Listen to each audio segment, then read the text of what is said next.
My brother stole $180,000 from our family's clients. My parents decided I would go to prison for it.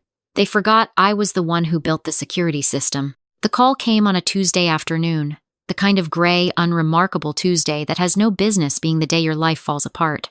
I was at my desk on the 4th floor of Montgomery Property Group, our family's real estate firm, untangling a vendor invoice that didn't add up when my father's assistant appeared in my doorway and told me to come downstairs immediately. Not asked, told. I remember thinking it was odd that she didn't meet my eyes.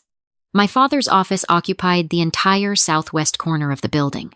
Floor-to-ceiling glass, a view of the river, a mahogany desk the size of a small boat. He collected expensive things, watches, paintings, the loyalty of people who should have known better. He was sitting behind that desk when I walked in, and my mother was beside him, standing rather than sitting, the way she always did when she wanted to appear taller than she was. My brother Ryan was there too, slouched in one of the leather chairs across from my father, examining his fingernails like a man waiting for a delayed flight. The door clicked shut behind me.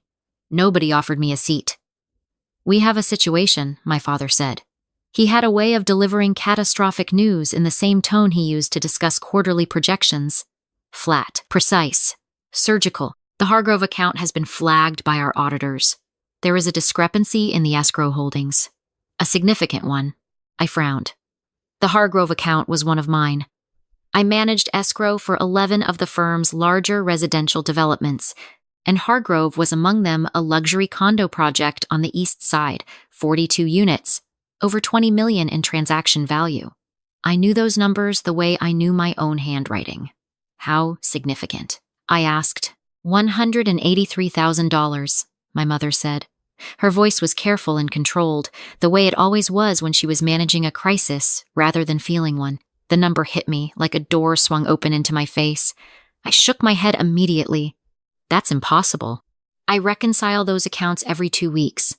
The withdrawals were processed under your login credentials, my father said, cutting me off. I went very still. I looked at Ryan. He was still studying his fingernails. A small, almost imperceptible smile played at the corner of his mouth, the kind of smile you'd miss if you weren't his younger sister and hadn't spent 27 years learning to read the micro-expressions of a man who had never once in his life been held accountable for anything. I understood then, the way you understand something you already knew but hadn't yet let yourself believe. He used my login, I said quietly. Claire. My father's voice dropped into what I privately called his boardroom register low. Deliberate, a tone designed to close doors rather than open them. The Hargrove Group has retained a forensic accounting firm. The state attorney's office has been contacted. This is not a minor internal matter. If this reaches federal investigators, we are looking at wire fraud. We are looking at criminal charges. Then Ryan should be the one explaining himself, I said, because I didn't take that money. For the first time, my brother looked up. His eyes were pale blue and absolutely calm. Come on, Claire.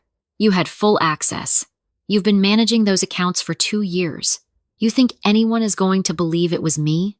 You used my password. Did I? He tilted his head. Prove it. My mother stepped forward before I could respond.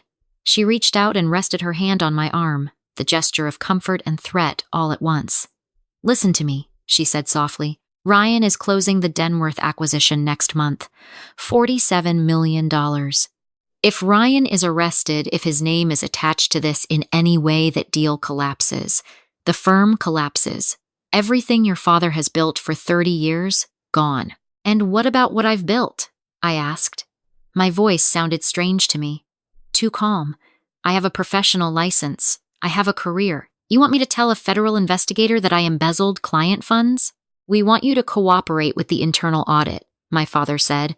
We have retained a lawyer, Gerald Foss. He is very good at managing narratives. He believes we can frame this as an error in judgment under financial stress. Probation, restitution, no prison time. I would still have a criminal record. You would still have a family, my mother said. There it was. The real offer, the real threat. 2 sides of the same blade. My father leaned forward on his desk.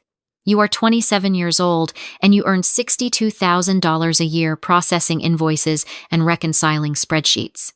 Ryan is 31 and he generates $8 million in annual revenue for this firm.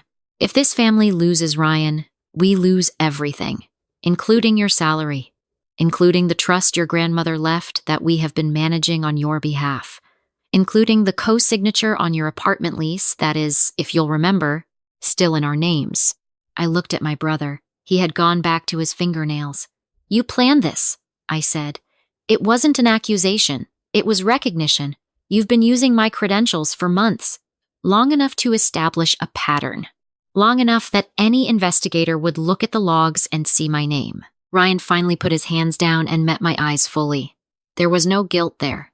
There never was. You were always so careful, Claire. Always the responsible one. Always the one Dad trusted with the books. He smiled. Seemed like the safest place to hide. I wanted to say 100 things. I said none of them. Because my father was already outlining the plan, what I would tell the auditors, what Gerald Foss would argue, what restitution schedule we would propose. And I recognized with sick clarity that this conversation had not been an ambush. It had been a presentation. They had already decided. They were simply informing me of the outcome. I drove home in a haze. I sat in my apartment for 3 hours without turning on a light. I thought about my license. About the CPA exam I had sat for twice, the second time while working full-time and studying on 4 hours of sleep a night. I thought about the clients whose money had been stolen, real people who had put their deposits into escrow, trusting that the firm their realtor recommended was reputable. I thought about my brother eating dinner right now, probably at some overpriced restaurant, completely untouched.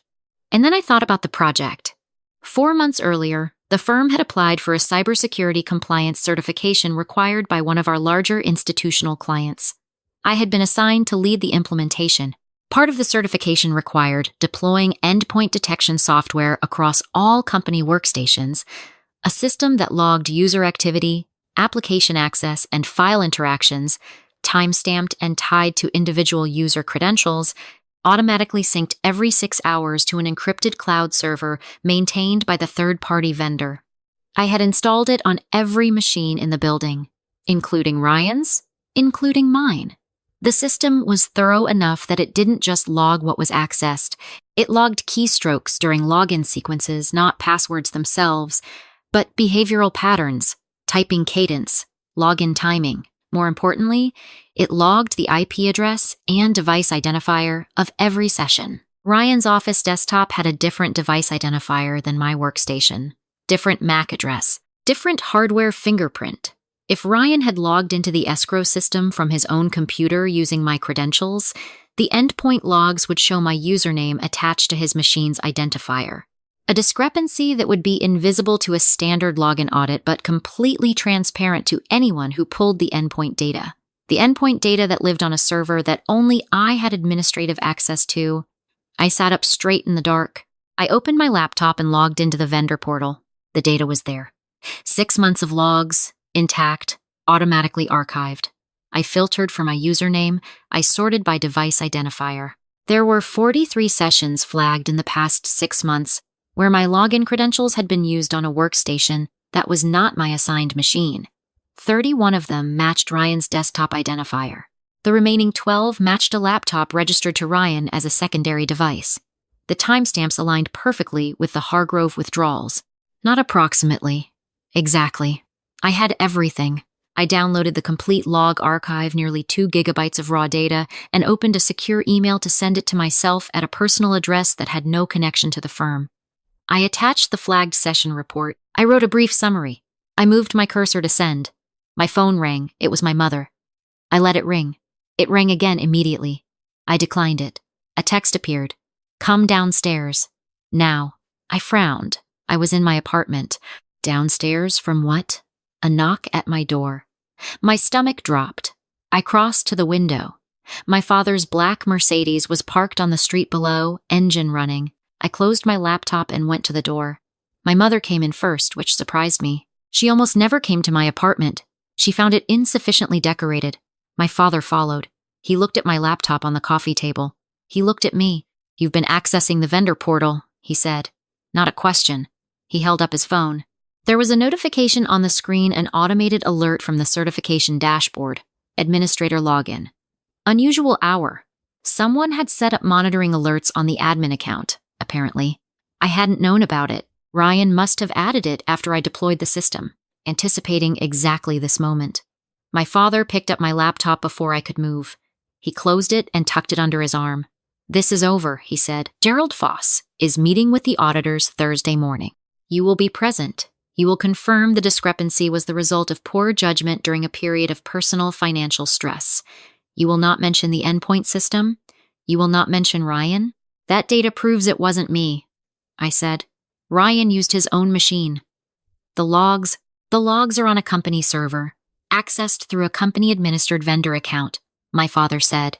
"I have already spoken with Gerald.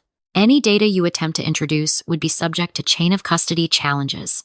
You accessed it outside of business hours without authorization from management. Gerald believes it would be inadmissible or at minimum easily discredited." He paused. "And if you attempt to submit it anyway, I will tell the auditors that you manipulated the endpoint data yourself to create a false exculpatory record. Given that you are the system administrator, that argument will be very easy to make." I stared at him. "You would lie to investigators." "I would protect this family," he said. "The way I have always protected this family. The way you will now protect this family." He walked to the door. My mother lingered a moment longer, and for just a second, I thought I saw something cross her face.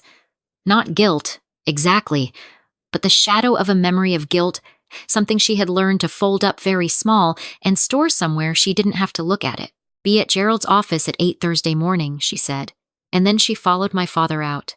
I stood in my living room in silence for a long time. They had taken my laptop. They couldn't take my memory. I replayed every step of what I'd done before they arrived. I had opened the portal. I had run the filter. I had downloaded the archive. I had opened a draft email. Had I sent it? I tried to remember with precision. I had moved the cursor. The knock had come. I had gotten up. I walked to my kitchen counter and picked up my phone. I opened my personal email. The draft was there, unsent. I pressed send. I spent the next day and a half in a cold, deliberate state of focus that I had never experienced before in my life. I wasn't operating on adrenaline. I was operating on something quieter and colder than that, the specific clarity that arrives when you understand that no one is coming to help you and you have to be precise. I knew my father's argument about chain of custody wasn't baseless. A good defense attorney for Ryan could absolutely challenge data introduced by the system administrator under these circumstances. I needed the data to come from somewhere else, through a channel that couldn't be discredited. The endpoint vendor had their own audit trail. Every download, every admin action was logged on their servers independently, separate from anything I controlled. If the vendor themselves produced the logs in response to a legal request, the chain of custody was unimpeachable. I also needed someone to make that legal request. I thought about who I could trust. Not the firm's auditors, my father had already retained them through the company's legal counsel. Not a personal attorney, I had no money for one, and Gerald Foss was aggressively good at his job. I thought about the Hargrove Group, the clients whose money had been stolen. I found the contact information for their general counsel through the development's public permitting records. His name was Peter Ashford.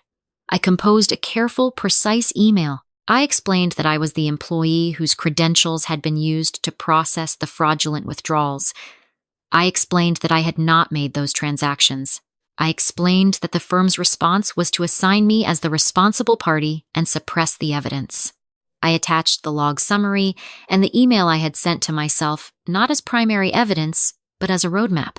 I told him that if his team subpoenaed the endpoint vendor directly, they would find an independent copy of the full session data that no one at Montgomery Property Group could alter or challenge.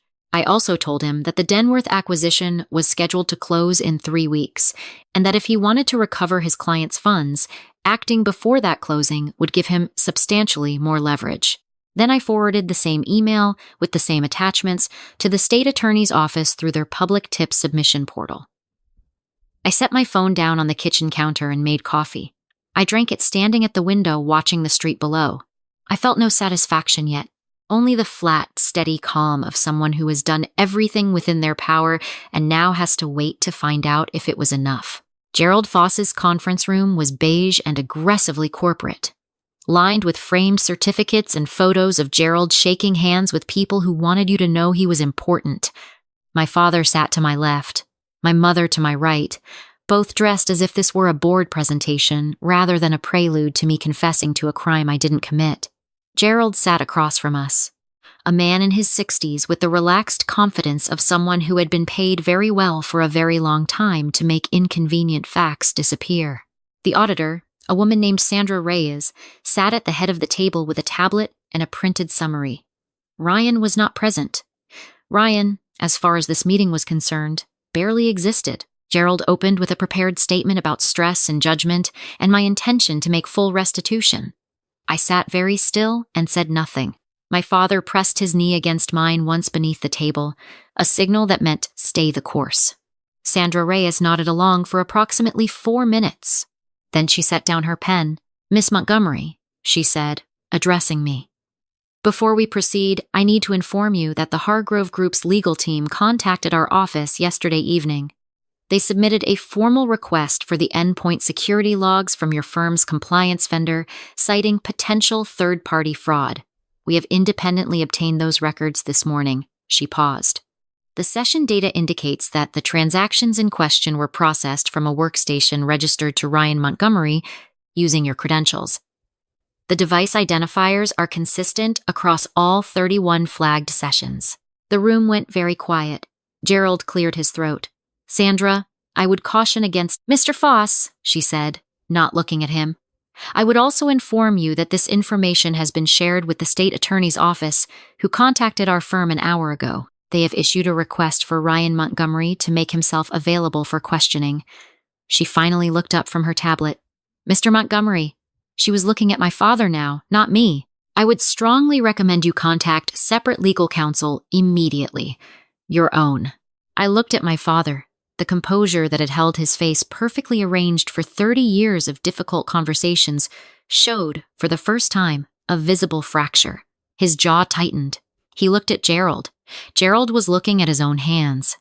My mother reached out and gripped the armrest of her chair. I watched her fingers whiten around it. "This is incorrect," my father said.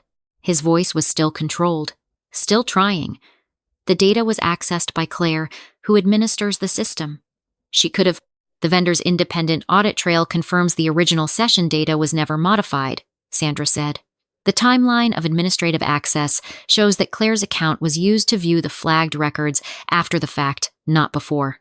The original session logs were written to the vendor's servers in real time during the transactions themselves 6 months ago. There is no viable argument for tampering." She closed her tablet cover. "I'm sorry, but this meeting is no longer productive. Ryan was arrested at his apartment that afternoon. I know because I was sitting in the parking lot of a coffee shop 3 blocks away when my phone buzzed with a notification from a local news alert I had set up that morning. Fraud and wire transfer charges. His name in plain text on a local news site. I sat there for a while. I ordered nothing. I watched a pigeon work at a dropped granola bar on the sidewalk with the patient dedication of something that has never once considered giving up. The full accounting took several months. Ryan's attorney attempted 3 separate arguments that the endpoint data was inadmissible, that I had planted the session logs, that the vendor's chain of custody was compromised. Each argument was dismantled methodically by the Hargrove Group's legal team, who were thorough and relentless in the specific way that lawyers get when their client's money is involved. The state attorney's office filed additional charges when they discovered Ryan had been running a similar scheme on 2 other accounts I didn't manage, using credentials belonging to a part-time bookkeeper who had left the firm 8 months earlier and never thought to question the timing. He was convicted on 4 counts, sentenced to 6 years. My father resigned from the firm 2 weeks before the trial ended. It was framed as a retirement. Nobody in the industry believed it. The Denworth acquisition collapsed. As I had expected it would, the institutional buyer conducted additional due diligence after the charges became public and withdrew. $47 million in projected revenue? Gone. My mother called me once, a few weeks after sentencing. She didn't apologize. She asked if I intended to return to the firm. I told her I did not. She said she understood. There was a long silence on the line, the kind that holds a great deal that neither person knows how to convert into words.